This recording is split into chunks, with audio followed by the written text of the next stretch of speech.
సీతలు ఏంటమ్మా నువ్వు ఎట్లా ఏడుస్తూ నాన్న? అందుకే నేను పైకి తెచ్చి నా దగ్గర పండబెట్టుకున్నా, సరేనా? నువ్వు సగం రాత్రుల్లో లేచి నిలబడేది, అరిచేది అవన్నీ చేయొద్దు, సరేనా? చక్కగా పడుకో. ఇబ్బంది పెట్టావనుకో మళ్ళీ బయట పోయి పండబెట్టేస్తాను. నువ్వు రెపరెపరెపని కొట్టుకునేది అవన్నీ చేయొద్దు, ప్రశాంతంగా పడుకో. ఇప్పుడేమి ఎండలేదు కదా, ఎందుకు అలా ఒగురుస్తున్నావు? చెప్పిన మాట వినుకొని జాగ్రత్తగా పచ్చు. నిన్ను ఏమన్నా నేను, సరేనా? నేను ఎప్పటికీ నేనేమి కింద కట్టేయండిలే సీతలా.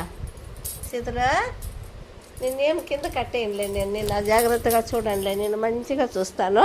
నువ్వు నా దగ్గరికి వచ్చి పచ్చవద్దు అట్లా నాన్న. ఓరమ్మా ఓరే నాయనా, ఎందుకు నాన్న అంత దగ్గరికి వస్తావు? ఓరే సరేనా? పచ్చు పచ్చు పచ్చు అమ్మా, పచ్చు పచ్చు.